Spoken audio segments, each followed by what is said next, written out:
Welcome back दोस्तों। तो आज की इस वीडियो में मैं एक्सप्लेन करने वाला हूँ that time I got reincarnated as a slime का सीजन 4। तो जैसा कि सीजन 3 के बाद रिमुरु टेम्पेस्ट एक पावरफुल डीमन लॉर्ड बन चुका था और उसका किंगडम टेम्पेस्ट अब तक का एक स्ट्रॉन्ग नेशन बन गया है। लेकिन जैसे जैसे उसकी पावर बढ़ने लगती है वैसे वैसे उसके एनिमी भी बढ़ने लगते हैं। इसी वजह से सबसे बड़ा थ्रेट आता है ईस्टर्न एम्पायर से। सीजन 4 में आपको मिलेंगे नए कैरेक्टर्स और हर कोई अपनी स्ट्रेटेजी के साथ आता है, जिसकी वजह से रिमुरु को हर बार प्रूव करना पड़ता है कि वो सिर्फ पावरफुल ही नहीं बल्कि इंटेलिजेंट भी है। साथ ही साथ टेम्पेस्ट की ग्रोथ भी कंटिन्यू बढ़ती है, ट्रेड भी बढ़ते हैं, अलायंस बनते हैं और रिमुरु धीरे धीरे एक वर्ल्ड लेवल लीडर बनने लगता है। सीजन 4 में हमें देखने को मिलेगा एक सिंपल स्लाइम की जर्नी जो अब तक का एक ऐसा रूलर बन चुका है जिसको पूरा वर्ल्ड इग्नोर नहीं कर सकता। एपिसोड 1 की शुरुआत टेम्पेस्ट सेंट्रल सिटी ऑफ रिमुरु का सीन दिखाते हुए होती है। मैंसन के अंदर की तरफ सूना हड़बड़ी में भागते हुए कहीं जा रही होती है। साथ ही साथ उसके हाथों में एक लाल पाउच होता है। यहाँ तक कि वो रिमुरु की तलाश कर रही थी पर वो उसको कहीं भी नहीं मिल रहा था। फिर वो एक कमरे में आकर देखती है जहाँ पर शियोन और डियाब्लो थे। फिर वो उन दोनों से सवाल करने लगती है, क्या तुम दोनों में से किसी ने मास्टर रेमुरु को देखा है? जिस सवाल का जवाब देते हुए डियाब्लो अपनी एक्टिंग को शुरू करते हुए कहा, अफसोस आज मैंने उसे एक बार भी नहीं देखा।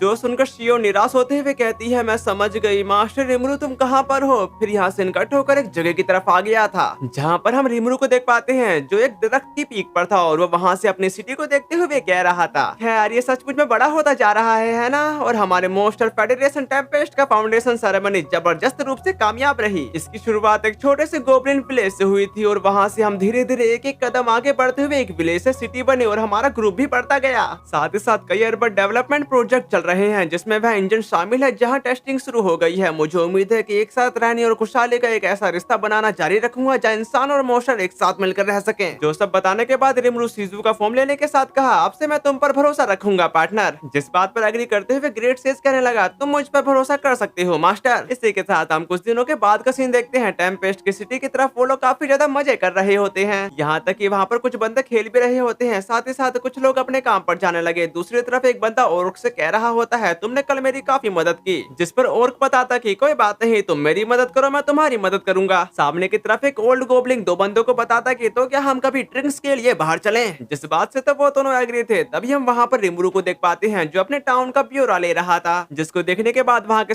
सारे लोग उसे गुड मॉर्निंग करने लगे थे। जबकि एक बच्ची बताते कि आपका आज का दिन काफी अच्छा बीते मास्टर रिमुरु, जिसके लिए रिमुरु उसका शुक्रिया अदा भी करता है। तभी अचानक से कुछ बच्चे उससे टकरा जाते हैं। उन बच्चों को यूं भागते देखकर वो उन्हें केयरफुल रहने के लिए कहने लगा, जिसके लिए वो बच्चे भी तैयार हो चुके थे। उसी वक्त टाकोयाकी का शॉप का ओनर रिमुरु को बुलाते हुए कहा, ये अभी अभी ग्रिल से ताजा निकला है, क्या तुम इसे टेस्ट करना चाहोगी और तुम इसे अपने साथ भी ले जा सकते हो। अब ये सुनकर रिमुरु काफी खुश हो गया था। फिर वो टाकोयाकी का मजा लेने लगा। तभी एक गोबलिन उनसे सवाल करता है, मास्टर रिमुरु क्या आप ये देखने आए थे कि आज सिटी में क्या हाल है? जिस पर एग्री करते हुए रिमुरु बताता है, आखिरकार इंस्पेक्शन करना भी काम का एक जरूरी हिस्सा है। इसी के साथ यहाँ सीन कट होकर इंस्ट्रक्शन साइट की तरफ आ गया था जहाँ पर रिगर्ड एक मैप को देखते हुए कह रहा था, ठीक है आज दोपहर इसे शुरू करते हैं। उसी वक्त वहाँ पर रिमुरु सबके लिए टाकोयाकी लाते के साथ बताता है, ओए ये रहा लंच बॉक्स, प्लीज इसको सबके साथ शेयर कर देना, ठीक है। जिसके लिए गोबोकी उसका शुक्रिया अदा करता है और यहाँ पर काम चल रहा है मैजिक ट्रेन स्टेशन का। इसी के साथ रिमुरु के द्वारा लाए गए टाकोयाकी को समय बांट दिया गया था, जिसको खाकर वो काफी ज्यादा खुश हो जाते हैं। यहाँ तक कि रिमुरु गहरी गहरी सांस लेते हुए कहने लगा, लगता है हम यहाँ एक स्टेशन बनाने वाले हैं, है ना यार, इसे कहते हैं एक आदमी का सपना। उसको यूं खुशी के मारे झूमता देखकर रिगर्ड बोलता है कि ऐसा लगता है कि यूराजानिया स्टेशन के लिए पोटेंशियल साइट भी तय हो गई है। उसकी इस बात पर एग्री करते हुए रिमुरु कहता है, ऐसा लगता है कि अंडर कंस्ट्रक्शन न्यू पैलेस की पहली मंजिल से जुड़ा हुआ है और गिल्ड और बाकी सब अपनी पूरी कोशिश कर रहे हैं। टेम्पेस्ट और यूराजानिया साथ ही दूसरे नेशन आखिरकार ये सब मैजिक ट्रेन से जुड़ जाएंगे, है ना। जो सुनने के बाद रिगर्ड कहा, ना केवल आउटलाइन इंडिया बल्कि सिटी का कंस्ट्रक्शन वर्क भी स्मूथली रूप से चल रहा है, जिसकी वजह से नए पार्लियामेंट हाउस का कंस्ट्रक्शन वर्क भी पूरा होने के करीब है। उसकी ऐसी बातों को सुनने के बाद रिमुरु कहने लगा, अरे वाह ये तो हद से ज्यादा खर्चीली चीज है। इस पे एग्री करते हुए रिगर्ड बताता कि हमें मास्टर रिमुरु की ग्रेटनेस के बारे में दूर दूर तक बात फैलानी चाहिए।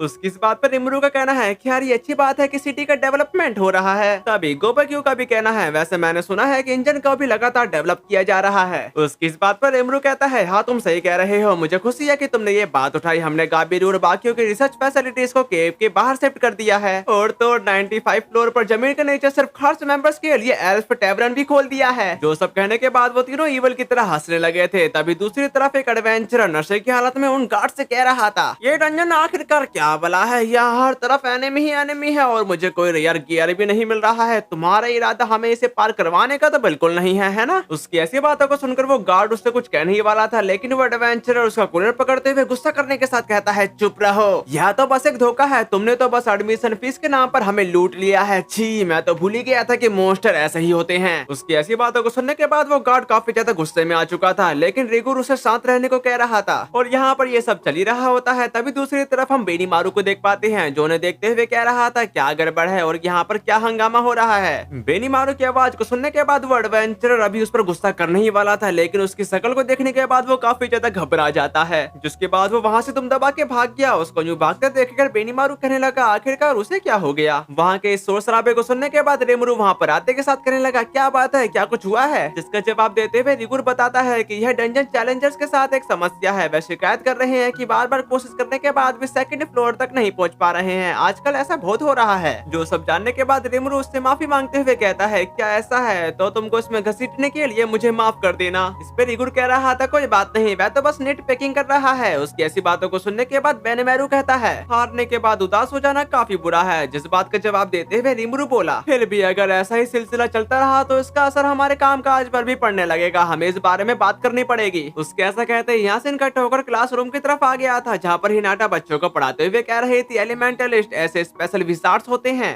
जो स्पिरिट्स पर अपना हुक्म चलाते हैं और उनके मैजिकल स्किल की एक स्पेशल क्वालिटी होती है। तो बताओ किसी का कोई सवाल है। जो सुनकर वहाँ के सारे बच्चों ने अपना हाथ उठा लिया था। तभी उन्हीं के बीच में हम रिमुरु को देख पाते हैं, जो अपना हाथ उठाते हुए जोर जोर से चिल्लाते हुए कह रहा था कि मैं अभी मुझे भी पूछना है। उसी वक्त हिनाटा की भी नजर उस पर पड़ जाती है। साथ ही साथ वहाँ के बच्चे कहने लगे मिस्टर रेमुरु आप यहाँ पर क्या कर रहे हैं। उन बच्चों के सवालों का जवाब देते हुए रेमुरु कहने लगा मैं यहाँ पर इसी काम के लिए आया हूँ। जब वो ऐसा कह रहा था तभी हिनाटा उसके एकदम सामने आते हुए कहने लगी तुम यहाँ पर क्या कर रहे हो। उसकी ऐसी डरावनी बातों को सुनने के बाद वो काफी ज्यादा घबराने के साथ बोला कि मैं यहाँ इंस्पेक्ट करने आया हूँ। यहाँ तक कि वो अपनी बात को कंप्लीट कर भी पाता उससे पहले ही हिनाटा उसको बॉल की तरह पकड़ने के साथ बाहर फेंक देती है। हिनाटा को इतने गुस्से में देखकर वो बच्चे भी अपनी अपनी पोजीशन ले लेते हैं ताकि वो उन पर गुस्सा ना कर सके। जबकि दूसरी तरफ रेमुरु अपना ह्यूमन फॉर्म ले लेता है। साथ ही साथ टिस उससे सवाल करने लगी क्या तुम ठीक हो। उसकी इस बात पर रेमुरु बताता कि बड़ी अफसोस की बात है, सच कहूँ तो मैं भी मिस हिनाटा से पढ़ना पसंद करूंगा। उसकी ऐसी बातों को सुनकर टिस क्लासरूम का सीन देखते हुए कह रही थी वे बच्चे सचमुच में काफी ज्यादा लॉयल हैं और मिस हिनाटा की बात मानते हैं। मुझे ये बात सच में काफी अच्छी लगी कि उन्होंने अपने बिजी शेड्यूल में से समय निकाला। जिसके जवाब पर रिमुरु कहने लगा हिनाटा स्पिरिट्स को संभालने में माहिर है, इसलिए वह उनके लिए एकदम सही टीचर होगी। हालांकि मैंने कभी सोचा नहीं था कि वह इसके लिए सच में मान जाएगी। ये बात सुनकर टिस कहती है जब से वह बच्चे टेम्पेस्ट के स्कूल में आए हैं तब से ऐसा लगता है कि वह हर दिन सचमुच में काफी मजे कर रहे हैं। साथ ही साथ वह क्लास के सभी के साथ काफी जल्दी घुल मिल गए। जो सब जानने के बाद रिमुरु इस पर एग्री करते हुए अपने मन में कहने लगा तुम सही कह रही हो। और तो अब जब मुझे पक्का यकीन है कि यूकी ही गुनहगार है तो मैं उन्हें किसी भी हाल में एंग्रासिया किंगडम की देख रेख में नहीं छोड़ सकता। उसके ऐसा कहते ही यहाँ से इनकट होकर रेमुरु के मेंशन की तरफ आ गया था, जहाँ पर सुना अभी भी रेमुरु की तलाश कर रही होती है। पर रेमुरु तो उसके साइड से निकल गया पर उसको भनक तक नहीं लगी। यहाँ तक कि रेमुरु को एक स्मेल आने लगती है। अगली सीन में हम देखते हैं जहाँ पर शियोन के द्वारा बनाई गई चाय को डियाब्लो ने पी लिया था, जिसकी वजह से वो बीमारी हालत में कहने लगा बीमार होने पर ऐसा महसूस होता है यह सचमुच काफी दिलचस्प है। उसकी ऐसी बातों को सुनकर शियोन उस पर गुस्सा करने के साथ कहने लगे दिलचस्प बकवास, तुम्हें क्या लगता है अपनी ऐसी पथेटिक हालत के साथ तुम मास्टर रिमुरु के दूसरे सेक्रेटरी बनने के लायक भी हो। ये सब सुनने के बाद डियाब्लो से सवाल करता है इसके बजाय क्या तुम सचमुच में इसे परोसने पर तुली हुई हो। जिस बात पर शियोन पूरी तरह से एग्री थी तभी वहाँ पर एकदम से रिमुरु आ गया, जिसको देखने के साथ शियोन ने वो चाय तुरंत छुपा ली। पर इस पर रिमुरु का ध्यान नहीं गया था, यहाँ तक कि वो उससे सवाल करने लगा तुम यहाँ पर क्या कर रहे हो। उसकी ऐसी बातों को सुनकर डियाब्लो स्टाइल मारते हुए कहा अरे मास्टर रिमुरु असल में मुझे एक काफी कीमती एक्सपीरियंस मिला है। और वो अपनी बातों को कंप्लीट कर भी पाता उससे पहले शियोन उसकी बातों को काटते हुए हड़बड़ी में कहने लगी वो क्या है ना मास्टर रिमुरु, बात बस इतनी सी है कि असल में। तभी डियाब्लो उसको साइड में करते हुए बताता कि वैसे लेडी सुना आपको ढूंढ रही थी मास्टर रिमुरु, पर मुझे लगता है कि आप दोनों की मुलाकात पहले ही हो चुकी है। तभी हम यहाँ पर देखते हैं जहाँ पर सुना ने रिमुरु को ढूंढ लिया था। फिर वो उसके करीब आते हुए कहने लगी मुझे खुशी है तो आखिरकार आप यहाँ पर आ ही गए। उसकी ऐसी बातों को सुनकर रिमुरु परेशान होते हुए कहा क्या कुछ हुआ है, और इसी बात से सुना भी परेशान हो चुकी थी। यहाँ तक कि हम इसके कुछ देर बाद का सीन देखते हैं जहाँ पर सुना ने एक नया स्नैक्स उसके सामने धर दिया था। अब ये देखने के साथ रिमुरु काफी ज्यादा खुश होते हुए कहा कि ये एक नए तरह का स्नैक्स है, उफ ये तो काफी टेस्टी लग रहा है। तभी सुना बताती कि मैं चाहती हूँ कि आप ही सबसे पहले से आज मैं मास्टर रिमुरु, इसलिए मैं आपको ढूंढ रही थी। इसके लिए रिमुरु उसका शुक्रिया अदा करने लगा। फिर यहाँ से इनकट होकर किंगडम ऑफ इंग्रासिया की तरफ आ जाता है, जहाँ पर काफी बारिश हो रही थी। फिर हम गिल्ड हेडक्वार्टर्स की तरफ आते हैं, जहाँ पर यूकी कह रहा था तो फिर अब हमें क्या करना चाहिए। ऐसा लगता है कि डीमन लॉर्ड रिमुरु का मुझ पर शक होने लगा है। अगर हो सके तो मैं सच में उस स्लाइम से दुश्मनी करने से बचना चाहूंगा। उसकी ऐसी बातों को सुनकर लैपलेस कहने लगा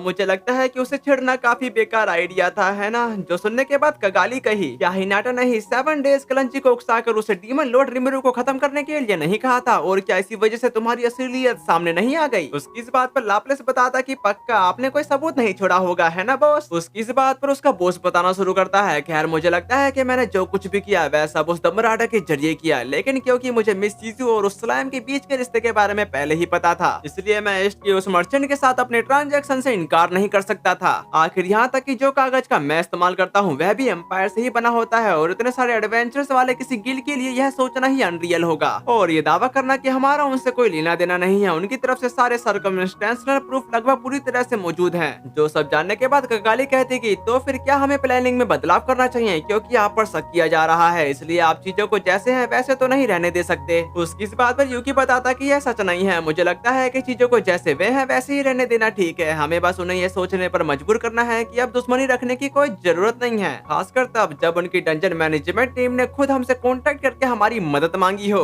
वैसे जाहिर है वह चाहती हैं कि गिल्ड इसे प्रमोट करे, जिसमें रिकॉर्ड सिस्टम भी शामिल है। उसकी ऐसी बातों को सुनकर लाप्लेस परेशान होने के साथ कहता कि सच में ये काफी ज्यादा शक करने वाली बात है। यहाँ तक कि टीयर भी बोला यह तो पक्का जाल है। उन दोनों की ऐसी बातों को सुनने के बाद यूकी का कहना है, खैर मैं सोच रहा हूँ, ऐसा लग रहा था कि यह प्रपोजल पूरी तरह से कॉस्ट बेनिफिट के अप्रोच पर आधारित था। खैर जरूरी कदम को उठाते हुए हमें इस हालात पर नजर बनाए रखनी चाहिए, क्योंकि हमारी अपनी एम्बिशन के खातिर भी यह जरूरी है। उसकी ऐसी बातों को सुनकर वहाँ के सारे यूकी की बातों से इम्प्रेस हो चुके थे, जबकि यूकी कह रहा था मैंने अभी तक वेस्टर्न डोमिनेशन को नहीं छोड़ा है। फिर यहाँ सीन कट होकर मेंशन की तरफ आ गया था, जहाँ पर रिमरू उस स्नैक्स को खाते हुए काफी मजे कर रहा था। वहीं दूसरी तरफ वेंडोरा को इतना ज्यादा पसंद आ जाता है कि वो काफी जल्दी में खाने लगा, जबकि रेमरी भी उसका टेस्ट लेते हुए कह रही थी ये सच में मेरी आंखों में आंसू ला रहा है। ये बात सुनकर रिमरू शूना की तारीफें करते हुए कहा, एक बार फिर से तुम्हारी स्किल बेहतर हो गई है शूना। तभी मासामू ने सवाल करने लगा, हम यहाँ पर तो मीटिंग करने के लिए आए थे, है ना? ये सुनकर तो रेमरू उसके बारे में भूल ही गया था। फिर हम 100 फ्लोर अंडरग्राउंड कॉन्फ्रेंस रूम का सीन देखते हैं, जहाँ पर रेमरू उन सभी को समझा रहा होता है। खैर अब जब डंजन टेस्ट खत्म हो चुका है तो हमारी पहली ऑपरेशन मीटिंग का समय आ गया है। सच कहूँ तो यह पूरी तरह से एक तबाही है। साथ ही साथ सिटी में शिकायतें मिलने के बाद मैंने इस बात को फिर से कंफर्म किया, लेकिन चैलेंजर्स का क्लियरिंग लेवल काफी कम है। बिना किसी काउंटर मैनेजर के वे फर्स्ट फ्लोर पर पूरी तरह से खो जाते हैं, लालच में अंधे होकर। और तो रेफ रैंक के मोस्टर भी उन्हें पलक झपकते ही ढेर कर देते हैं। उनमें से कुछ तो इतनी ज्यादा भूख लगने की वजह से हार मान लेते हैं। अगर यही हाल रहा तो मुझे शक है कि कोई भी चैलेंजर 10th फ्लोर तक पहुंच भी पाएगा या नहीं। सच कहूँ तो ये डंजन मैनेजमेंट के लिए क्राइसिस की सिचुएशन है। रिमरू की ऐसी बातों को सुनने के बाद वेंडोरा सामने की तरफ आते हुए कहने लगा, लगता है मेरे सामने आने का समय आ ही गया। तभी मियोमाइल का कहना है, मुझे लगता है कि इसका एक रीजन यह भी है कि अभी भी काफी सारे नए लोग हैं। इस पर एग्री करते हुए रिमरू बता रहा था, मुझे लगता है कि इसे कैसे क्लियर करे इस पर कुछ हिंट्स मददगार हो सकते हैं। और मुझे लगता है कि मेरे से एक मिस्टेक हो गई है, असल में इस बंदे का नाम मासामू ने नहीं मासायुकी है। फिर वो कहा, उस सिचुएशन में स्ट्रेटेजी पर एक कोर्स ऑर्गेनाइज करने के बारे में क्या ख्याल है? पर वो वेंडोरा का चेहरा देखने के बाद घबराते हुए कहने लगा, अरे बीच में दखल देने के लिए माफ करना, बस ऐसा लगा कि यह एक ऐसा टॉपिक है जिसमें मैं मदद कर सकता हूँ, इसलिए मैं खुद को रोक नहीं पाया। अब ये सुनने के साथ रिमरू कहता है, नहीं नहीं बेझिझक तुम कुछ भी कह सकती हो, और एग्जाम्पल के लिए किस तरह का कोर्स? जिस बात का जवाब देते हुए यूकी बोला, यह किसी वीडियो गेम के ट्यूटोरियल जैसा है, जिसकी वजह से यह आपको फाइट और ट्रैप का एक्सपीरियंस करने का मौका देता है, ठीक किसी हर्डल रेस की तरह। उसकी ऐसी बातों को सुनकर रिमरू इम्प्रेस हो चुका था, इसलिए वो और कुछ पूछता है, जिस पर मासायुकी बताता कि और क्या हो सकता है,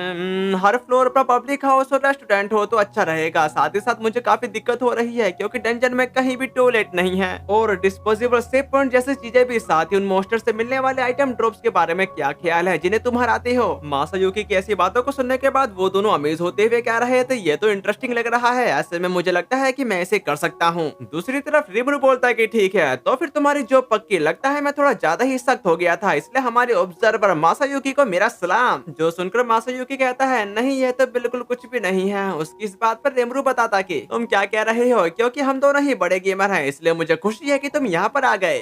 जब रिमरू ऐसा कह रहा था तभी वेंडोरा एकदम उसके करीब आते हुए बोला, अरे लड़के, क्या तुमने कहा था कि तुम्हारा नाम मासायुकी है? तुम्हें पता है तुम में सचमुच काफी काबिलियत है, जिसके लिए मासायुकी उसका शुक्रिया अदा करने लगा। तभी रेमरी सामने की तरफ आते हुए कहने लगे, बिल्कुल सही, रिमरू जैसे अदर वर्ल्डर से यही उम्मीद थी। पर मासायुकी उन दोनों को अपने सामने देखकर काफी ज्यादा कंफ्यूज था, क्योंकि वो इन दोनों के बारे में कुछ भी नहीं जानता। इसलिए रिमरू बताना शुरू करता है, अरे अब याद आया, मैंने अभी तक इनका इंट्रोडक्शन तो कराया ही नहीं था, है ना? ये मेरा सबसे अच्छा दोस्त बेल्डोरा है, साथ ही ये 100 फ्लोर का इंचार्ज भी है। बेल्डोरा का नाम सुनकर मासायुकी के पसीने छूटने लगे, जबकि रिमरू रेमरी के बारे में बताने लगा। यह यह रामरेस है वह फेरी जिसने इस डंजन को बनाया है और जो ऑक्टोग्राम के मेंबर में से एक है। गाइस मेरे को ना माफ कर देना क्योंकि मेरे को ऐसा लगता है कि मैं काफी ज्यादा मिस्टेक्स कर रहा हूँ। ऐसा इसलिए है क्योंकि मैंने इस एनीमे को काफी पहले देखा था, इसी वजह से मिस्टेक्स हो रही हैं, माफ कर देना। उसकी ऐसी बातों को सुनकर मासायुकी के तो होश ही उड़ चुके थे। साथ ही वो कहा है क्या चल रहा है यहाँ पर, एक स्टॉर्म ड्रैगन और एक डीमन लॉर्ड, मैं तो मर ही जाऊंगा। और जब वो अपने ख्यालों की दुनिया में खोया ही हुआ था तभी रामरेस सामने की तरफ आते हुए कहने लगी अगर तुम चाहो तो मैं तुम्हें अपना सबॉर्डिनेट भी बना सकती हूँ। ये बात सुनकर मियोमेल कहता है कि देखने से ऐसा लगता है कि लेडी रामरेस लॉर्ड मासायुकी अभी काफी ज्यादा मुसीबत में है। दूसरी तरफ रिमुरु का कहना है खैर मुझे लगता है कि ऐसा ही होता है, इसलिए मुझे इसके लिए माफ कर देना। तभी एकदम से मियोमेल कहने लगा लॉर्ड मासायुकी का शुक्रिया, हमने कुछ बेहतरीन सुधार किए हैं, लेकिन क्या मैं अपनी ओर से एक और सुझाव दे सकता हूँ। फिर हम इसके कुछ देर बाद का सीन देखते हैं जहाँ पर एक पोस्टर कोने कोने में लगा दिया गया था। यहाँ तक कि एक बंदा जोर जोर से चिल्लाते हुए कह रहा था डीमन लॉर्ड रिमुरु की ओर से एक चैलेंज। और तो और सब लोग सुनो, मुझे अभी अभी एक जबरदस्त खबर मिली है, जो कोई भी डंजन के 50वें फ्लोर को पार कर लेगा उसे हर महीने बोनस के तौर पर एक स्टीलर गोल्ड कॉइन मिलेगा। हर बॉस मोस्टर को हराने पर भी इनाम मिलेगा और तो और जो कोई भी सबसे बॉटम फ्लोर को पार कर लेगा उसे 100 स्टीलर मिलेंगे। इसे देखो कहा जा रहा है कि तुम्हें 100 स्टीलर मिल सकते हैं। तभी एक बंदा उस पोस्टर को देखने के बाद कहता है कि क्या तुमको सच में लगता है कि तुम इस चीज की नकल कर सकते हो। फिर हम यहाँ पर देखते हैं जहाँ पर कुछ नोबल्स उस पोस्टर को देखते हुए कह रहे थे लगता है इसने काफी ज्यादा खर्चा किया है, जबकि दूसरी तरफ वो दोनों एडवेंचरर बोले चलो टेम्पेस्ट चलते हैं। इसी के साथ टेम्पेस्ट के अंदर काफी सारे एडवेंचरर्स आने लगते हैं, जिनको देखते हुए रिमुरु कहा लगता है इसके बारे में काफी चर्चा हुई है। वहीं पर मासायुकी उस पोस्टर को देखने के साथ कहा सबसे बॉटम फ्लोर जीतने वाले को 100 स्टीलर, तो आखिरकार तुम सच में सीरियस थे।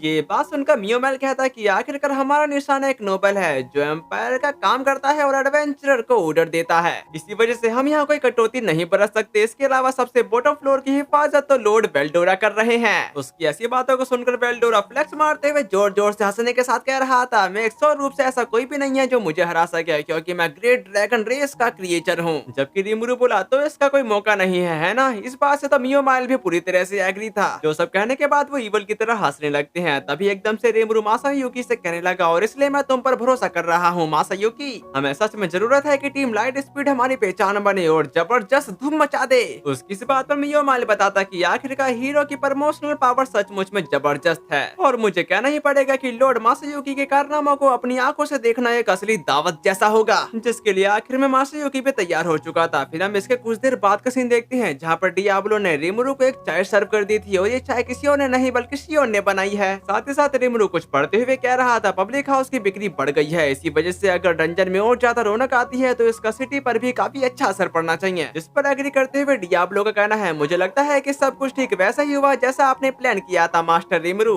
तभी वो चाय पीने लगा जिसकी वजह से शियोन की दिल की धड़कन काफी ज्यादा तेज हो चुकी थी। दूसरी तरफ रिमुरु उस चाय को पीने के बाद डियाब्लो से सवाल करता है क्या तुमने चाय की पत्ती बदल दी है, क्योंकि इसका टेस्ट हमेशा से अलग लग रहा है। उसकी ऐसी बातों को सुनकर शियोन घबराते हुए कह रही थी मैं इसे तुरंत बदल दूंगी। शियोन की ऐसी हरकतों को देखने के बाद रिमुरु को याद आ जाता है कि उस समय ऐसी वजह से ऐसी हरकतें कर रही थी। फिर वो उससे कहा क्या ये तुमने ही बनाया है शियोन। जिस सवाल का जवाब शियोन नहीं दे पा रही थी इसलिए डियाब्लो कहने लगा मास्टर रिमुरु मैंने कंफर्म किया है कि इसे पीना सेफ है। जो सुनकर रिमुरु उस चाय को फिर से पीने के साथ कहता है कि ये तो काफी टेस्टी है, तुमने काफी बढ़िया काम किया है शियोन। ये सुनने के बाद शियोन काफी ज्यादा खुश होने के साथ कहने लगी तुम्हारा बहुत बहुत शुक्रिया, मैं तुम्हारे लिए एक और कप बनाने जा रही हूँ। जो बताने के बाद वो खुशी से झूमते हुए वहाँ से चली जाती है। जिसके जाने के बाद डियाब्लो कहने लगा तो फिर मुझे भी जाना चाहिए, पर रिमुरु उसको वहीं पर रोकने के साथ बताता कि सोचने पर मुझे मालूम पड़ा है कि फालमून से निपटने के बाद मैंने तुम्हें कभी कोई रिवॉर्ड नहीं दिया। उसकी ऐसी बातों को सुनकर डियाब्लो का कहना है रिवॉर्ड के बजाय मेरी इकलौती इच्छा आपकी सेवा करना है मास्टर रिमुरु। खैर मुझे लगता है कि मैं एक ऐसा सबॉर्डिनेट रखना चाहूंगा जिसे मैं छोटे मोटे काम सौंप सकूं। उसकी इस बात पर रिमुरु बताता कि अरे मुझे लगता है कि यह एक तरह से बुरा लगता है जब एक पावरफुल डीमन को चाय परोसनी पड़ती है। जो सुनकर डियाब्लो कहता नहीं बिल्कुल भी नहीं मास्टर रिमुरु का ख्याल रखना ही मेरा सबसे बड़ा फर्ज है। मेरा मतलब यह है कि ह्यूमन नेशन को तबाह करने जैसी छोटी मोटी बातों के लिए अगर आप मेरी जगह अपने सबॉर्डिनेट्स को जिम्मेदारी सौंप दे तो मैं हमेशा आपके साथ रहूंगा मास्टर रिमुरु। वैसे अगर आप परमिशन दे तो मैं एक ओल्ड क्विंटिसिस को अपने साथ जोड़ने के बारे में सोच रहा था। साथ ही ऐसे में मैं चाहूंगा कि आप उसके रहने के लिए एक फिजिकल बॉडी तैयार कर दो। उसकी इस बात पर रिमुरु बताता कि क्या वैसी डोल ठीक रहेगी जैसे मैंने बैरनेटा को दी थी। जिस पर डियाब्लो पूरी तरह से एग्री था। जो सुनकर रिमुरु खुश होने के साथ कहता कि मैं सब कुछ तैयार कर लूंगा, इसलिए बस ये मेक श्योर करो कि वापसी के रास्ते में तुमको चोट ना लगे। ये बात सुनकर डियाब्लो कहता कि मैं समझता हूँ और मेरा दिल टूट रहा है, लेकिन प्लीज मुझे कुछ देर के लिए अपने पास से दूर जाने की इजाजत दे। ठीक है तो अब मैं चलता हूँ। उसके वहाँ से चले जाने के बाद रिमुरु सुए से कहने लगा लगा क्या ड्यूक म्यूजिक के आसपास कुछ एबनॉर्मल हुआ है, जिस पर सुए उसको बता देता है कि अभी तक कोई भी हलचल नहीं हुई है। जो सुनकर रिमुरु का कहना है उस पर नजर रखो और पता लगाओ कि इसके पीछे कौन है। इसी के साथ यहाँ सीन कट होकर किंगडम ऑफ सेल्ट्रोसो की तरफ आ गया था, जहाँ पर मारियाबेल मैप के ऊपर रखे प्यादों को गिराते हुए कह रही थी वेस्टर्न नेशन पर डोमिनेंस स्टैब्लिश करने पर हम एक कदम दूर हैं और हम काफी लंबे समय से रोसो फैमिली के शासन की स्थापना की दिशा में काम कर रहे हैं। फिर वो आखिरी वाले प्यादों को गिराने के साथ कहने लगी टेम्पेस्ट यह एक टेरिफाइंग कंट्री है। उसकी ऐसी बातों को सुनकर वो ड्यूक कहता है कि यह तुम्हारे लिए कोई प्रॉब्लम नहीं होगी, वैसे भी चिंता करने की कोई भी जरूरत नहीं है। ये बात सुनकर मारियाबेल कहती कि बेशक ये तो नेचुरल ही है ग्रैंडफादर, और ये है आपका जो कि एक फॉर्मर हीरो और हम सभी रोसो वालों के ग्रेट एंसेस्टर हैं। साथ ही साथ जीवन भर का सपना और मैंने कसम खाई थी कि इसे सच करने में मैं आपकी मदद करूंगी। उसकी ऐसी बातों को सुनकर ड्यूक बताना शुरू करता है तुम मेरी इकलौती उम्मीद हो, यहाँ तक कि ह्यूमन वर्ल्ड पर रूल करने वाला कोई डीमन किंग तो बिल्कुल भी नहीं होगा। यह काम वह है जो हम इंसानों को खुद करना चाहिए। और इसी सीन के साथ हमारा ये वाला एपिसोड खत्म होता है। तो आज की एक्सप्लेनेशन वीडियो आपको कैसी लगी कमेंट में जरूर बता देना, यहाँ तक कि एक प्यारा सा लाइक भी कर देना। तो फिर मिलते हैं, सायोनारा।